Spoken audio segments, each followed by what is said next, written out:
afternoon. I want to thank you for your patience and your strong constitution in dealing with the cold. Again, my name is Dr. Livingston, and again, it's an honor to be able to present. On a topic and a leader who essentially has transformed the way that we think about Africa and the world, and of course in the humanities as well. I'm a little challenged by the short time frame. You're welcome. And any of my students are here, but they tell you sometimes I have a little difficulty keeping it short. But in the time that we have to deal with, I wanted to frame what I have to discuss about Dr. Du Bois in really 5 main points. And again, I wanted to thank Dr. Evans and really Clark Atlanta for taking the time to document one of our intellectual giants and to appreciate his work. And I look forward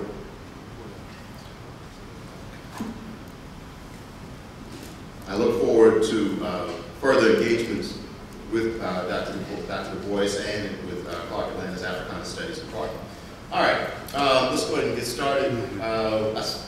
This is really based on a much longer paper, of course, and I decided I wanted to take the forward from Dept, from that keen social observer. He talks about this whole idea of his narrative. And to me, this is why Du Bois is important. If you look at his life story, it really tells the story of African people in many ways. So when Du Bois outlines his life in a way we are looking at an autobiography of the race in many ways. So I'll try to keep it short. His thesis was essentially my thesis on Du Bois, a little nervous, sorry. My thesis on Du Bois and the world in Africa is that essentially he is, of course, a giant in Pan-Africanist thinking. 5 main points that I wanted to bring out. First, Du Bois not only considers Africa, he studies Africa, but Africa in a way gives birth to Du Bois. Second, Du Bois, that we know, of course, was the product of several cultural and intellectual influences. 2 of them that I would really draw your attention to, Alexander Crummell and William Henry James. And then I wanted to sort of mix it up and talk about Du Bois the exorcist. Du Bois as an exorcist in terms of prescribing an Afrocentric ontological framework, and I'll explain what I mean by that. Then we wanted to take a look briefly at the impact of Atlanta on Du Bois and how that framed his perspective in the world in Africa, and offer a final assessment. Let's take a look first and keep it short in terms of his family background. First, Du Bois, and I really begin with this one piece here that I found in doing research for my class back in 2006 on the 10th anniversary, the 100th anniversary of the Atlanta race riots. And in doing research, I wanted to take a look at what was Du Bois doing, what was actually Henry McNeil Turner doing, and it spawned a larger research project. But I found a document that Du Bois wrote on October 24th, 1907, in which he essentially was asking for land from the Germans to establish a colony of what he called educated Negroes. Okay? And this kind of upsets how we really think about Du Bois, because for the most part, when we think about folks who are trying to go to Africa around that time frame, we think of the obvious suspects. Reverend Bishop Henry McNeil Turner. We're talking about, of course, a decade later, or 2 decades later, Marcus Garvey. But Du Bois, we don't tend to put in that category, but in actuality, he was thinking that. And why was he thinking that in 1907? That's the key question. So actually, I have a handout here for anyone who's interested. Afterwards, I can pass that out, or we can make those available. Let me keep one of those. Because it has a quote actually right there. So who is he asking for land from? From the Germans. And like I said, it's clear, it's very documented. But that raises several problems in terms of how we think about Du Bois that we referred to earlier. Not just the Pan-Africanist piece, but also it raises questions about how active was Du Bois in terms of being an African observer, And I found a couple of things that might be a little bit problematic that we would find as criticisms. And this is sort of a critical look at Du Bois, but it also is a critical appreciation of Du Bois. Going back to, like I said, one of the first of our 5 main themes is family background. Africa gives birth to Du Bois, and Du Bois is very clear on his African identity. Contrary to what many scholars argue. There's 2 scholars, Capici and Knight, who wrote an article talking about Du Bois as sort of like a culturally biracial person and how he was just very confused on his identity. Du Bois really runs into some identity issues really only after he travels south, goes to Fisk, and other people sort of want to place him in a middle category. But Du Bois actually identified very clearly with what he called the Black Burghards, the group of African Negroes descended from Tom. This is the group that frames his cultural identity. His father, who was biracial, Du Bois, he could not have played a strong role in Du Bois' life. You know that. Du Bois basically writes in 1968. He knew very little of his father, never saw him, and I know not where or when he died. That's not, you know, a person who was going to exercise a strong influence on Du Bois' thinking. So that's the first piece. Africa gives birth to Du Bois in terms of his family legacy. Second, I want to talk about his cultural influences. 2 of them that are very important. Of course, we know Alexander Crummell, the Pan-Africanist, exercised a huge influence on Du Bois. So I'm not going to go over that too much. I'm pretty sure. Well, if not, make sure we read about who Alexander Crummell is. If you read The Souls of Black Folk in 1903, he talks about and dedicates a whole chapter to his mentor, Alexander Crummell, who along with Edward Wilmot Blyden, helped to create one of the first black colleges in the world in Liberia. But Crummell is the scholar who challenges Du Bois to use his intellect to advance the cause of African people. And so Du Bois in 1897 writes his vanguard essay on the conservation of races. And I'll let you read that on your own. I can make this available to you if you're interested in taking a look at that. But Crummell really helps to push Du Bois to become an active Pan-Africanist. The other major influence that I would want to draw your attention to is William James, the Harvard psychologist and philosopher of pragmatism, who exercised a huge influence on Du Bois. James, from reading some work on Du Bois, seems like there were 2 scholars at Harvard who would even talk to Du Bois. 2 professors. William Henry James was one of them, and George Santayana was the other.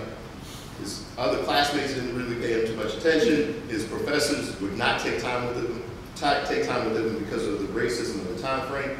But James played a big role in framing Du Bois' consciousness. It is from James that Du Bois actually takes the double consciousness phrase. I find this a little bit problematic because James was actually talking about schizophrenic patients. So, you know, that kind of raises an issue about, you know, what is Du Bois actually talking about there? But the more that I read Du Bois, I saw that, in a way, he's actually using this pragmatist perspective, and he's going to do something with this schizophrenic model, the double consciousness model, which of course is spelled out in Souls of Black Folk. He actually will perform what I would describe as a religious and cultural exorcism. We all know the phrase in the Souls of Black Folk that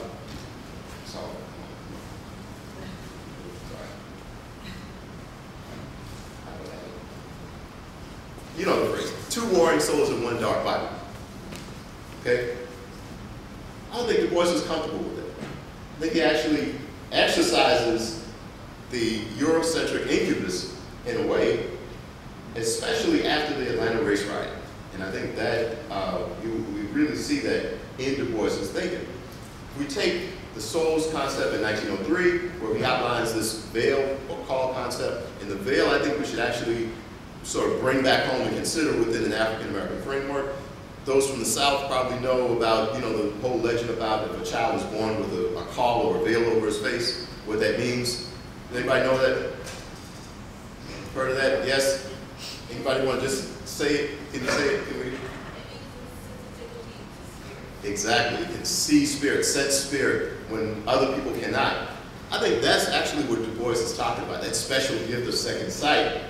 So his soul's concept is actually a very Afrogenic concept, or Afrocentric concept. Double consciousness, I think we can read in a similar way. He's not comfortable with the double consciousness. He does prescribe an exorcism, a removal of one of the souls, of one of those spirits. And when does he do that? He does that after the Atlanta race riot.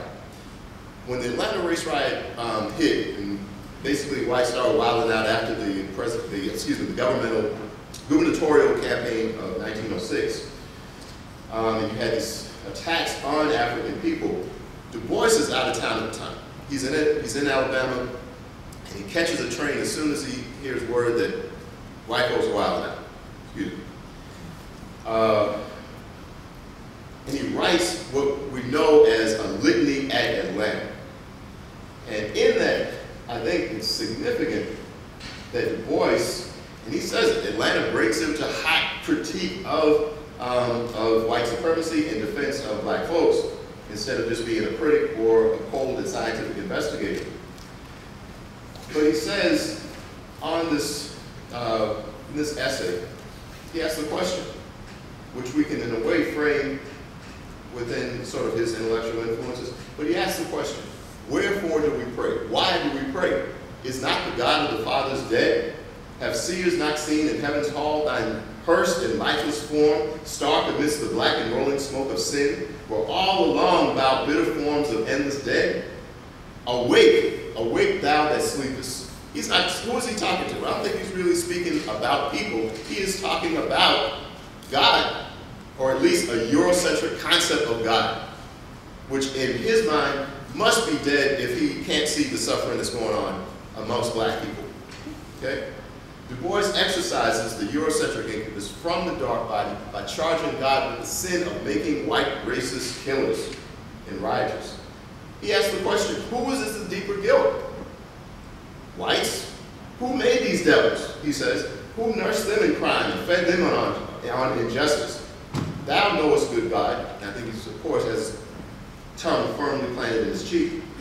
But I would argue that in Du Bois's framing of an Afrocentric philosophy, it was necessary for him to get rid of what Marx talks about as the ideological superstructure of a white God being worshipped by black people who just a generation before were enslaved. He's never comfortable with that. The German influence we can see there, so we understand that.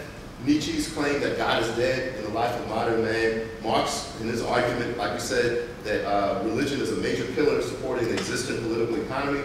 And Hegel, who had argued, of course, that only a cultural personality that was distinct and strong enough could actually create a new niche as a historical protagonist. A people can only come into being if they're strong enough to counter the force that oppressed them before. Du Bois sees all of this and uses it to develop his own model of African American nationalism, which makes him sort of a complicated figure. On one hand, he's pulling from African culture, but on the other hand, he's pulling from German nationalism.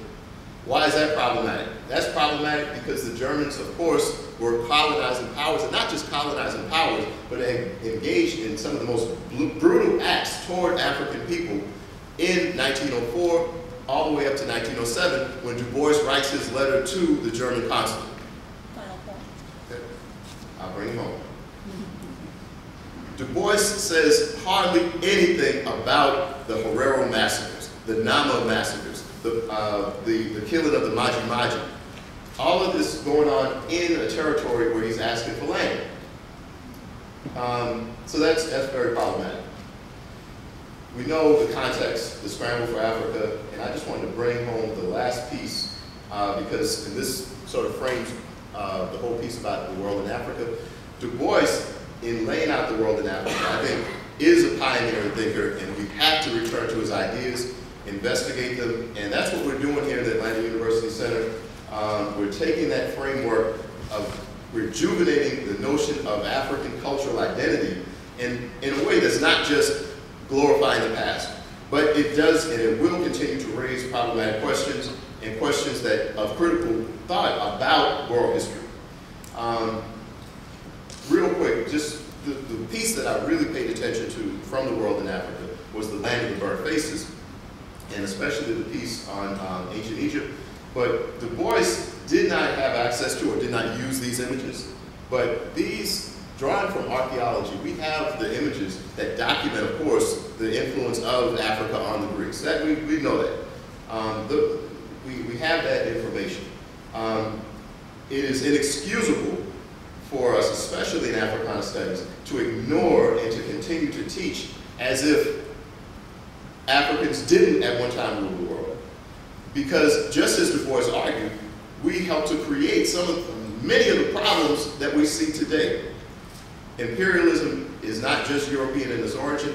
We have to go back, and to me, a key goal of Afrocentric thought is that you actually can raise up a mirror in front of your face so you can improve yourself from one generation to the next. And that's all I have to say.